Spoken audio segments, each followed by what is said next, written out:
دور رکھا جائے اس مینٹیلٹی سے، اور ساتھ ہی ساتھ جو ہے جو جب تک ریسرچ ابھی تک کلینکل ٹرائلز، کیونکہ ان تمام ادویات پہ اب تک کلینکل ٹرائلز کیے جا رہے ہیں اور ان کلینکل ٹرائلز کے جو ریزلٹس ہیں وہ ابھی تک مجموعی طور پر جو ہے وہ شیئر نہیں کیے گئے، تو اب تک یہ کہنا قبل از وقت ہوگا کہ کوئی بھی ادویات جو کرونا وائرس ہے. ٹھیک ہے، تھینک یو سو مچ بسام، آپ ہمارے ساتھ موجود تھے. موجودہ صورتحال آپ نے بتائی. بسام ہمارے ساتھ موجود تھے اور انہوں نے یہ چیز بتائی کہ آپ نے کہا ہے کہ سپورٹیو میڈیسن کے طور پر تو استعمال ہو سکتی ہے، لیکن ابھی کیور اس کا فائنڈ آؤٹ نہیں ہوا. ایک چیز جو ہم نے کل دیکھی کہ گینٹھیا کو بھی علاج کے لیے استعمال کرنے کا مشورہ دیا گیا، اس پہ میں ضرور آپ سے بات کرنا چاہوں گی. جی، تو گفتگو کا سلسلہ آگے بڑھائیں گے. میں آپ سے جاننا چاہ رہی تھی کہ گینٹھیا کی دوا بھی جو ہے اس کو بھی علاج کے لیے کہا جا رہا ہے کہ اس پر اب مزید ریسرچ کی جائے گی. دیکھیں، بنیادی اگر ہم فلسفہ سمجھ لیں نا کہ گینٹھیا میں بھی سوزش ہوتی، وائرل نمونیا میں بہت اور بیماریوں میں سوزش ہوتی ہے، اور یہی ایک وجہ ہے جو وہ اسٹیرائڈز استعمال کیے جا رہے ہیں. گینٹھیا میں بھی اسٹیرائڈ یوز کیے جاتے ہیں، اور ہر وہ دوا جو کسی وجہ سے سوزش کو کم کرے گی امکان ہے کہ وہ اس میں ہیلپ فل ہوگی، لیکن سپورٹیو. یہ پھر وہی بات بار بار یہ ورڈ یوز کیا جا رہا ہے، امکان ہے. اچھا، یہ چیزیں کلیئر رکھنا بہت ضروری ہے کیونکہ ہمارا مافیا متحرک ہو جاتا ہے. وہ چیزیں آپ کی بلیک میں فروخت ہونا شروع ہو جاتی ہیں، وہ چیزیں آپ کی مارکیٹ سے غائب ہو جاتی ہیں. کل پرسوں ہم نے ایک اشتہار یہ بھی دیکھا کہ کرونا وائرس کے لیے ہومیوپیتھک دوائی، پھر ہم نے جب پتہ کیا تو وہ ہومیوپیتھک دوائی کرونا کے لیے نہیں رجسٹر ہوئی، وہ کسی اور بیماری کے لیے رجسٹر ہوئی. سو یہ ہمارے معاشرے میں یہ ہمارے ساری انفارچونیٹ سچویشنز ہیں. اب اصل بات یہ ہے کہ جس طرح ہمیں کرونا کو فائٹ کرنا ہے اسی طرح ہمیں اس کو فائٹ کرنا ہے، اس رویے کو بھی فائٹ کرنا ہے. بالکل آپ نے یہ اصل بات یہ ہے، اور یہ ہم سب کو مل کے کرنا. اور اسی کی ہماری اب یہ کوشش ہے کہ ہم یہ مس انفیکٹ، ہمارے خیال میں کرونا سے تو جو ڈیزیز سے بیماری اور تکلیف آنی ہے وہ تو فکسڈ ہے، لیکن وہ ملٹیپلائی ہو رہی ہے بیکاز آف دس. بالکل آپ نے صحیح کہا. اب یہ نئی نئی چیزیں ہم دیکھ رہے ہیں. آپ نے گینٹھیا کی دوا کا بتایا، پھر اس کے ساتھ سیوریج میں بھی اب کہا گیا ہے کہ فیصلہ کیا گیا ہے کہ اس پہ بھی تحقیق کی وہ صرف یہ دیکھنے کے لیے کہ بجائے اس کے کہ 1 لاکھ کی آبادی میں آپ 1 لاکھ لوگوں پہ ٹیسٹ کریں جس کا 4,500-5 ہزار فی ٹیسٹ خرچہ آتا ہے، تو ہمارے جیسا ملک تو افورڈ نہیں کر سکتا. تو یہ ہم نے انویسٹیگیشن کے طور پہ فیصلہ کیا ہے کہ مختلف علاقوں میں سیور میں اگر ہم پی سی آر کر لیں تو ہمیں پتہ لگ جائے گا اس علاقے میں کتنی کوانٹٹی ہے، اس علاقے میں کتنی کوانٹٹی ہے. جیسے پولیو میں ہوتا تھا، پولیو بھی، لیکن اس میں ایک ویکنیس ہے کہ پولیو پرائمریلی سٹول میں ایکسکریٹ ہوتا ہے تو وہ آسانی سے مل جاتا ہے. مگر یہ دیکھیں ریسرچ اسی کو تو کہتے ہیں کہ پہلے ایک آپ کو آئیڈیا ہے، پھر آپ اس کو ٹیسٹ کر کے دیکھیں. Science is based on evidence. اگر ہم یہ ایویڈنس لے آتے ہیں تو this will make life. Do you think کہ ہم اس میں کافی لیٹ ہیں؟ ہمیں اس میں پہلے کچھ کر لینا چاہیے تھا کیونکہ ابھی جس طرح ہمارے پاس کیسز بڑھ گئے ہیں. لیکن ہمیں پہلے تو سانس لینے کی فرصت نہیں ملی. ہم تو صرف یہ علاج میں ہی لگے رہے اور یہ سارے نیگیٹو پروپیگنڈا کو میٹیگیٹ کرنے میں لگے رہے. ابھی تک میں نے آپ کو بتایا کہ اسپتالوں میں بیڈ ہیں، لیکن پچھلے 1 مہینے سے روز خبر یہی چل رہی ہے کہ کسی اسپتال میں کوئی بیڈ نہیں ہے. اچھا، اس بات سے میں اس طرح سے اتفاق نہیں کرتی. میرے اپنے عزیز مجھے ٹیلی فون کالز کرتے رہے ہیں کہ خدا را کہیں پہ ہیلپ کر دیں. تو اس چیز کو ہم کس طرح سے مان لیں؟ 1122 اگر 1122 کے ذریعے کوئی جائے اور اس کو نہ ملے تو پھر تو وہ شکایت جائز ہے، وہ بھی ہوگی. میں تو کہہ رہا ہوں 5-4% ہوگی. لیکن یہ جو موسٹلی لوگ ہیں نا، یہ 1122 کے ذریعے نہیں جا رہے. میرے پاس روز آتی ہیں کم از کم 15. اچھا، مجھے یہ چیز بھی اب اس کو کلیئر کر دیں. اگر خدا نہ خواستہ کوئی اپنے مریض کو اپنی پرائیویٹ گاڑی پہ لے کر ڈاکٹر کے پاس جا رہا ہے یا ہاسپٹل جا رہا ہے، اگر اس کو ایڈمٹ نہیں کیا جا رہا 1122 والوں کو کیوں کیا جائے گا؟ نہیں، جگہ نہیں ہے یہ کہا جا رہا ہے. نہیں 1122 کو پتا ہوگا اس نے کہاں جانا ہے. ٹھیک ہے. جو پرائیویٹ آدمی ہے وہ لیٹ سے میو جاتا ہے اور اس دن میو میں آئی سی یو کا بیڈ نہیں ہے اور اس کے مریض کو آئی سی یو چاہیے، تو میو والے کہیں گے ہمارے پاس آئی سی یو میں بیڈ نہیں ہے، آپ سروسز چلے جائیں. لیکن پھر وہ سروسز جائے گا. اب یہ دوسری بات، جیسے ہمارے جنرلی رویے ہیں، یہ ممکن ہے، میں اس پہ قسم نہیں کھا سکتا کہ کوئی ڈاکٹر بیٹھا ہو وہاں، کوئی نرس بیٹھی ہو جس کا موڈ خراب ہو، انہوں نے کہا آج ہم نے مریض داخل نہیں کرنا. ان کے خلاف بھی کارروائی، کل کیبنٹ کی میٹنگ میں یہ فیصلہ ہو گیا کہ ایسے لوگوں کے خلاف کارروائی کی جائے. یہ کمپلیسنسی کا ٹائم نہیں ہے. اگر کسی نے اس میں کوئی نیگلیجنس دکھائی ہے تو اس کا حساب ہونا چاہیے. یہ کل چیف منسٹر نے منظوری دے دی کہ جی آپ بالکل ایکشن لیں اور اسٹرکٹ ایکشن لیں اور یہ کسی کو مت چھوڑیں جو کوئی ایسا کام کر رہا ہے. لیکن یہ ممکن ہے. ہمارے ہاں تو آپ کو پتہ ہے، آپ نے ٹیکس جمع کروانا ہو تو آپ سفارش ڈھونڈتے ہیں. ایسی تو یہاں پر اس معاشرے میں یہ ایکسپیکٹ کرنا کہ ہیلتھ یکدم امریکہ کی نظیر کا ایک اسپتال تیار کر دے گی یا ویسے لوگ لے آئے گی، تو یہ ناممکن ہے. لوگ تو ہم میں سے ہی آنے ہیں نا. تو اس لیے یہ شکایات ہیں، اس کے لیے ہم نے پورٹل بھی بنا دیے اور ان شکایات پر پورا انویسٹیگیشن ہوگا اور اب سزا کا عمل شروع ہو جائے گا. بالکل ہو جانا چاہیے, کیونکہ اس چیز کو ہم لیٹ کرتے رہے ہیں تو ہم یہاں پر پہنچ لیٹ ہم اس لیے کیا کہ بددلی اور نہ پھیلے اور لوگ بالکل کام نہ چھوڑ دیں, تو اس لیے اس وقت انکریج بھی کرنا تھا, لیکن اب ٹائم آ گیا کہ جزا اور سزا ساتھ. بالکل آپ نے صحیح کہا. ہم کو ناظرین بریک کا وقت ہوا ہے, بریک کے بعد آپ کو دوبارہ جوائن کریں گے, ہمارے ساتھ رہیے گا.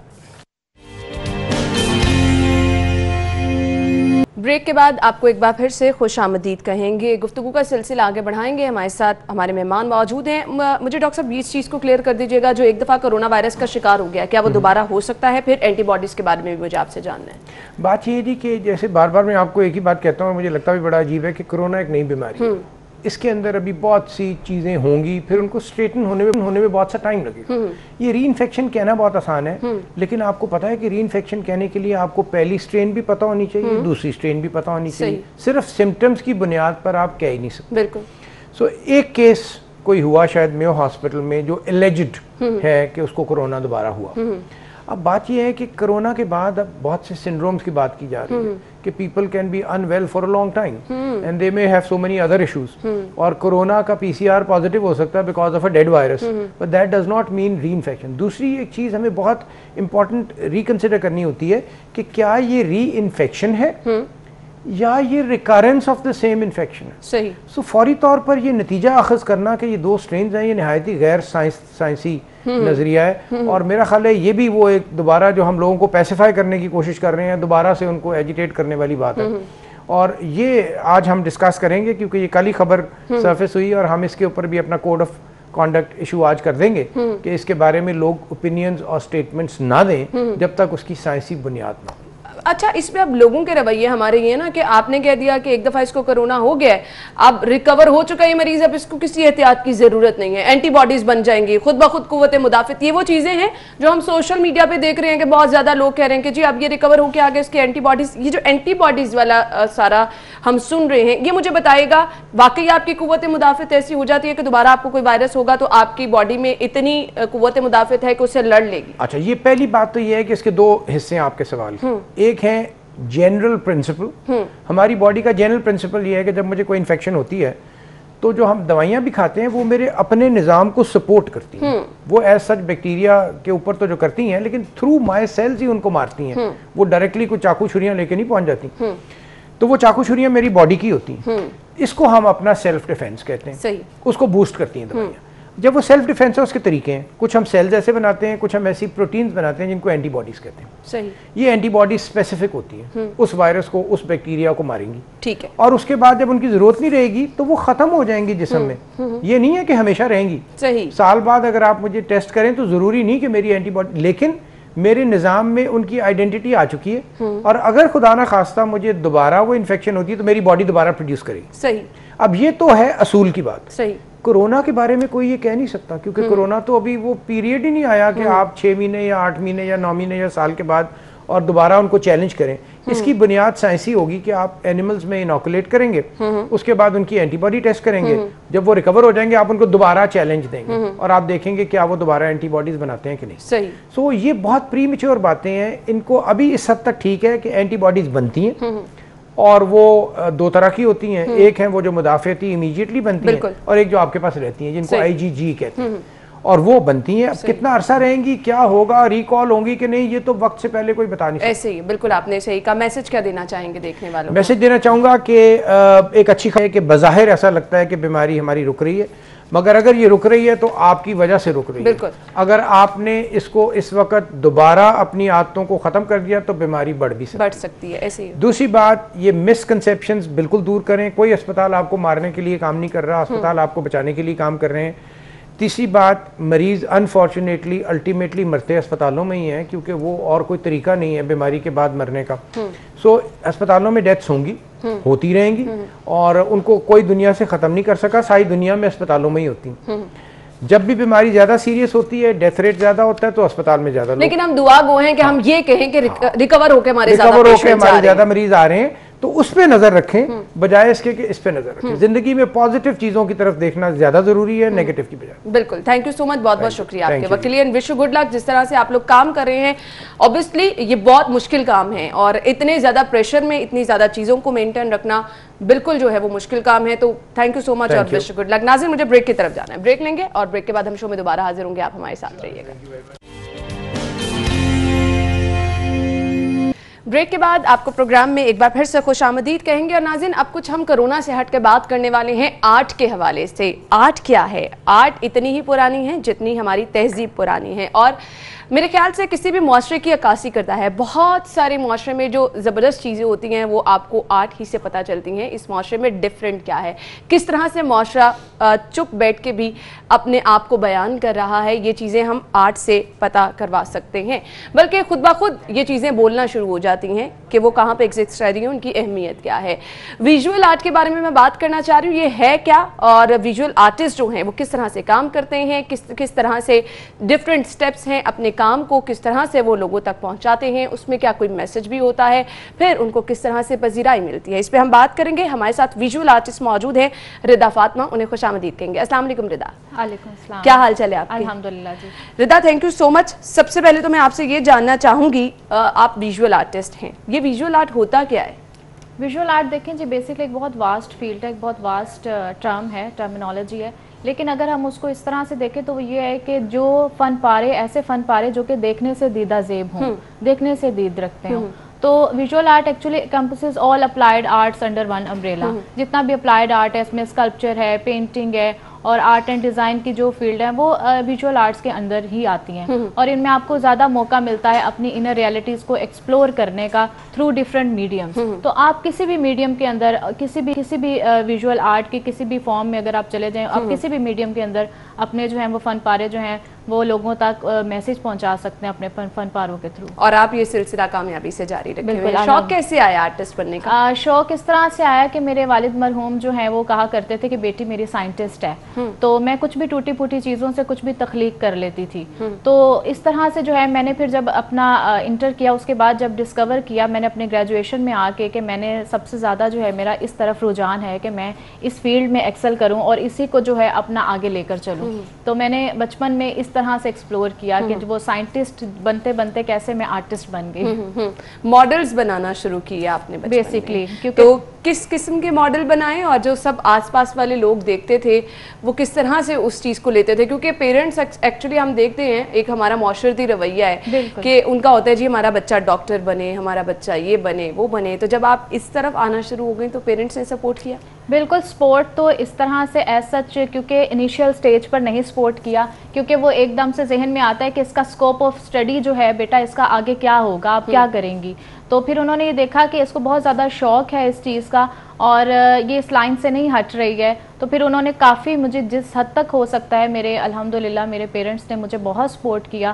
اور جب انہوں نے مجھے کامیابی کے راستوں پر گامزن ہوتا ہوا دیکھا تو وہ بہت پراؤڈ تھے اس چیز پر کہ اس نے جو کہا ہے اس چیز پر یہ پختہ عزم رہی ہے اور کر کے بھی دکھایا. صحیح. ماڈلز آپ کس قسم کے بناتی تھی؟ میں بیسکلی جب میں بچپن میں بنا رہی تھی تو میں فاؤنڈ آبجیکٹ سے کچھ بھی کریٹ کر لیتی تھی. پھر گریجولی جب میں نے اپنے انڈر گریڈ میں آئی تو میں نے انسٹالیشنز کریٹ کرنا شروع کی, ایک گرینڈ پلیٹ فارم لے کر, ٹھیک ہے, جو میرا تھیسس ورک بھی تھا انڈر گریڈ کا, جس میں نے گراس کے ساتھ سارا فرنیچر کورڈ کیا تھا. تو وہیں سے میں نے ایکسپلور کیا کہ مجھے فردر جو ہے وہ کس سائٹ کے اوپر کام کرنا ہے. تو جب میں اپنا MCA میں ماسٹرز کیا ویژول آرٹس میں, تو اس میں پھر میں نے دیکھا کہ میں آرکیٹیکچرل سپیسز کو زیادہ فوکسڈ تھی ان کے اوپر, اور میں یہ دیکھ رہی تھی کہ کس طرح سے جو آرکیٹیکچرل سپیسز ہیں اس کے اندر کس طرح سے جو قدیمی عمارات ہوتی ہیں جب پرانی ہو جاتی ہیں تو کس طرح سے اس میں جو ایک سبزہ ہمیں اگا ہوا نظر آتا ہے. تو بلکہ ایک شعر بھی ہے غالب کا, اگ رہا ہے در و دیوار سے سبزہ غالب,